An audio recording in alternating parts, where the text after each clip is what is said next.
ደግሞ እነሳለሁ ብሎ ተናግሯል። ቃሉን ጠብቋል። ሞቶ ተነሳ። አሁን ይህ ክርስቶስን በጣም እንድናምኑ ያደርገናል። ማለት ከዚህ በፊትም በተደጋጋሚ እንደተነጋገር ነው ብዙ ሰዎች ባለሀብት እንሆናለን ብሎ ተነስተው ባለሀብት ሲሆኑ አሳይተውናል እና ጥሩ ነው። በተለያየ ዘርፍ ላይ ለምሳሌ ዶክተር ይሆናሉ ብሎ ተነስተው ዶክተር ይሆናሉ፣ ፓይለት ይሆናሉ ብሎ ተነስተው ፓይለት ይሆናሉ እና ጥረታቸውን እናደንቃለን። ግን ይህ የግላቸው ብቻ አይደለም፣ በጣም በርካታ ሰዎች ያደርጉታል። ሞቼ እነሳለሁ ብሎ ግን ሞቶ የሚነሳ አካል ግን አንድም የለም ዓለማችን ላይ። ሞቼ እነሳለሁ ብሎ እስቲ ይሞክረው፣ ሞቶ ይቀራል እንጂ ሞቼ እነሳለሁ ብሎ ሞትን ድል አድርጎ መነሳት የሚችል ግን የኔና የናንተ ጌታ ኢየሱስ ክርስቶስ ብቻ ነው እና ጌታችን ኢየሱስ ቃሉን እንዳወጣ እንደተናገረውም ሞተ፣ ከዛም ደግሞ ተነስቶ አሳየን። ስለዚህ አሁን በጌታችን በጣም እርግጠኞች ነን። ማለት ምንም ክርስቶስን እንዳንጠራጠረው ነው ያደረገን። ክርስትናን በጣም ጠንካራ የሚያደርገው አንዱ ነገር ይሄ ነው። ሞቼ እነሳለሁ ብሎ ሞቶ በተነሳ ጌታ ላይ የተመሰረተ እምነት ነው። ማለት ሞቶ በቀረ ሰው ላይ የተመሰረተ እምነት ላይ አይደለም ያለ ነው እና ይህ ክርስትናችን ላይ በጣም እንድንጠነክር ያደርገናል። የሆነ በዓለት ላይ እንድንመሰረት ያደረገን ይሄ ነው የክርስቶስ ትንሣኤ። ለዛ ነው ጳውሎስ በመጀመሪያ ቆሮንቶስ መልእክቱ ምዕራፍ 15 ላይ ቁጥር 14 አካባቢ እንዴ ክርስቶስ ካልተነሳማ ስብከታችን ሁሉ ከንቱ ነው፣ የእናንተም እምነታችሁ ደግሞ ከንቱ ናታ ይላል። ክርስቶስ ካልተነሳ ስለዚህ የክርስቶስ ትንሣኤው ማዕከላችን ነው። አሁን ተመልከቱ ጌታ ሞቼ ይነሳለሁ ብሎ መነሳቱ በጣም እንደ ትልቅ ነገር የሚታይ ከሆነ የምርም የሚታይ ነው። ሌላ ነገርም ሲናገር እንድናምን ያደርገናል። ተመልከቱ፣ ሞቼ ይነሳለሁ ብሎ ቃሉን ጠብቆ ያንን ነገር ከፈጸመ ምንም ነገር ቢናገር አንጠራጠሩም። ለምሳሌ ሞታችሁ ትነሳላችሁ ማለት ሞታችሁ አትቀሩም ትነሳላችሁ ብሎናል። ስለዚህ እኔ አሁን ሞቼ እንደማልቀር 101% እርግጠኛ ነኝ። ክርስቲያኖች ሁላችንም ሞተን እንደማንቀር በጣም እርግጠኞች ነን። ምክንያቱም ጌታ ነው የነገረን። ጌታ የትንሣኤያችን በኩር ሆኖ እኔ እነሳለሁ ብሎ ተናግሮ ቃሉን ፈጽሞ ካደረገው እናንተም ደግሞ ትነሳላችሁ ካለን፣ እመጣለሁ ካለን፣ እወስዳችኋለሁ፣ እሰበስባችኋለሁ፣ ከኔ ጋር ደግሞ ትኖራላችሁ ካለን በቃ እርግጠኞች ነን። ጌታችን ኢየሱስ ላይ እርግጠኞች ነን። የማያሳፍር ተስፋን እንደሚሰጠን ስለ ቃሉ እናምነዋለን። በቃ እርግጠኛ የምንሆንበት ነገር ስላስቀመጠለን። አሁን ይህንን ትይዙና ቅዱስ ቁርባን ላይ ስጋዬ ደሜ ሕይወትን ይሰጣል ብሎ ከተናገረ ጌታ በቃ አልጠራጠሩ ነው። ስጋ ሕይወትን ይሰጣል፣ ደምን እውነተኛ ሕይወትን ይሰጣል ጌታ። አሜን። ክርስቶስን ስናምነው ጥርጣሬ ከኛ ይጠፋል። እምነት ጥርጣሬን ያስወግዳል። እምነት በጣም ፓወርፉል ነው፣ ኃያል ነው። ይህንን ግን የሚያደርገው ዝም ብሎ እኛ በራሳችን ተነስተን ብቻ እያመንን የምንሄደው ነገር ሳይሆን መንፈስ ቅዱስ ነው በልባችን ውስጥ እምነትን እያሳደገ የሚሄደው እና እንደዛ እንዲሆን የመጀመሪያው ነገር ንስሐ ገብቶ አሁንም ወደ ቅዱስ ሚስጥር መቅረብ ትልቁ መፍትሄ ነው። በመጽሐፍ ቅዱሳችን ላይ ግን ምን የሚል ቃል ተቀምጧል? ጌታችን ይህንን ታላቅ የሆነ ስርዓት ከመስራቱ በፊት በቃል አስተምሮ ነበር። ቀጥታ ወደ ስርዓቱ አይደለም የሚገባው ጌታ። ወደ ስርዓቱ ወደ ቅዱስ ቁርባን ስርዓት ከመግባቱ በፊት እንደምታውቁት በቃል አስተምሮ ነበር። ለምሳሌ ዮሐንስ ወንጌል ምዕራፍ 6 ላይ ዮሐንስ ወንጌል ምዕራፍ 6 ላይ ከቁጥር 27 ጀምራችሁ ስትመለከቱ ለሚጠፋ መብል አትስሩ ይላል ጌታችን ኢየሱስ።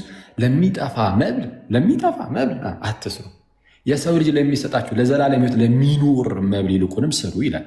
ለዘላለም ሕይወት ለሚኖር እርሱም የሰው ልጅ ለሚሰጣችሁ ለዛ መብል ስሩ። ለሚጠፋ መብል አትስሩ ያለው ታሪኩን ታውቁታላችሁ። ዮሐንስ ወንጌል ምዕራፍ 6 ላይ ከላይ ከፍላችሁ ስትመለከቱ ጌታችን ምግብን አብልቷቸው ስለነበረ ያንን አይተው ሲከተሉት ነበር። ኖ እሱማ አሁን ትበላላችሁ፣ ትጠግባላችሁ፣ ግን አፍተሩ ያው መቼስ ትሞታላችሁ። ያ በራሱ የበረከተው ምግብ ሕይወትን የሚያድል አይደለም። እዚህ የበረከተው በተአምር እዚሁ ጌታችን አበረክቶ አብልቷቸዋል። ቀደም ሲል ግን ለአባቶቻችንም እግዚአብሔር ከሰማይ መናን አውርዶ ሲያበላቸው ነበረ እና ከሰማይ መናን አውርዶ ስለነበረ እንደዚህ አይነት ነገር ማየት ይፈልጋሉ። ስቲል አሁንም ሆዳቸውን የሚሞላላቸው አይነት ለቁመተ ስጋ የሚሆን አይነት ምግብን ነበር የሚመኙት። እዛ ጋር የሚያዩት አይሁዳውያን እንደዛ ነው። እና ጌታችን ነገራቸው፣ አባቶቻችሁ በዛ በምድረ በዳ መና በሉ ሞቱም፣ ሰው ግን አሁን ከእርሱ በልቶ ሕይወት እንዲሆነው ከሰማይ የወረደ እንጀራ ይህ ነው ብሎ ጌታችን ኢየሱስ ራሱን ይሰጣል ማለት ነው። ስለዛ ጌታ ምን አለ? ለሚጠፋ መብል አትስሩ። ለሚጠፋ መብል ነው ይልቁንም የዘላለም ሕይወት ለሚኖር የሰው ልጅ ለሚሰጣችሁ መብል ስሩ አለ። እዚህ ጋር በጣም ልናስተውል የሚገባው ነገር አንደኛ የሰው ልጅ ለሚሰጣችሁ ነው የሚለው። ለዘላለም ሕይወት የሚኖር መብል ነው። አዎ፣ ያንን መብል የሚሰጠው ደግሞ የሰው ልጅ ነው። ለእሱ ደግሞ ስሩም ደግሞ ተብሏል። እንዴ ደግሞ ምንድን ነው የምንሰራው? አሁን ተመልከቱ። ከዚህ ታላቅ የሆነ ለዘላለም ሕይወትን ለሚኖረው ለዚህ መብል የሰው ልጅ ለሚሰጠው መብል ስሩ ተብለናል። ምንድን ነው ስራው? ይህንን መብል ለማግኘት ምን ልንሰራ ነው? በምን ስራስ ይገኛል? እዛው ጋር ጌታችን ኢየሱስ መልሶታል። ምን አይነት መልስን ያስቀመጠው? ወዲያውኑ ጠየቁት። ስለዛ ይህንን የእግዚአብሔርን ስራ እንድናደርግ ምን እንስራ አሉት አይሁዳውያን። እዛው ጋር ጌታችንን ጠየቁት። ምን እንስራ? ምን እናድርግ? ከዛን ጌታችን መለስ አደረገና ይህ የእግዚአብሔር ስራ አለ እርሱ በላከው በልጁ እንድታምኑ ነው። በስመ አብ። ከቅዱስ ምስጢር ለመሳተፍ የጌታን ስጋና ደም ለመቀበል የሰው ልጅ የሚሰጠውን ለዘላለም ሕይወት የሚኖረውን መብል ለማግኘት ስሩ ተብሏል። ያ ስራ ግን በቃ አምነን ማመን ነው። አለቀ። አምነን መቀበል ነው። አምነን በእምነት ወደዛች ቅድስት ጠረጴዛ መቅረብ ነው። ወይም በእምነት ወደዛ ታላቅ የሆነ ወደ ቅዱስ ምስጢር መጠጋት ነው። ስለዛ ጌታችን ከኛ የሚፈልገው እምነት ነው። አምነን ምንድነው ቅዱስ ጳውሎስም ደግሞ እንደተናገረው በመጀመሪያ ቆሮንቶስ መልእክቱ ምዕራፍ 11 ላይ በቃ ኃጢአት ብናደርግ ተናዘን መቅረብ ብቻ ነው እንጂ የሆነ ለፍተን ጥረን ግረን ምናምን የምናገኘው አይደለም ቅዱስ ቁርባን። እንደውም በክርስትና ሕይወት ይሄ ተጋድሎ፣ ይሄ መንፈሳዊ ተጋድሎ ራሱ በቅዱስ ቁርባን በኩል የምታገዘን የምናገኘው ነገር ነው፣ ትሩፋት ነው። በቅዱስ ቁርባን በኩል ጸጋውን ተቀብለን ከዛ ጸጋ የተነሳ የምንሰራው ስራ ነው እንጂ በትሩፋታችንና በገድላችን የምናገኘው ቅዱስ ቁርባን የለም። በትሩፋት በገድል የሆነ በቃ በጣም ተጋድለን መንፈሳዊ ተጋድሎ ኖሮን ከዛን ቅዱስ ቁርባን አንሸለምም። እንደዛ ቅዱስ ቁርባን ሽልማቱ ነው አያውቅም። ቅዱስ ቁርባን በቤተክርስቲያን ታሪክ ውስጥ ሁልጊዜም ቢሆን መድሰን ነው፣ መድኃኒት ነው፣ ሁልጊዜም ቢሆን አጋዥ ነው። ስለዛ ወደ ቅዱስ ቁርባን ቀርበን ስንመለስ ነው ምንድነው ኃይልን አግኝተን በኃጢአት ላይ በሰይጣን ላይ በዓለም ላይ ድል አድራጊዎች ሆነን የምንመለሰው። ልክ ቅዱስ ዮሐንስ አፈወርቅ ዮሐንስ ወንጌልን በተረጎሙበት ስብከቱ ላይ እዚህ ዮሐንስ ወንጌል ምዕራፍ 6 ሲያብራራ ምን ይላል?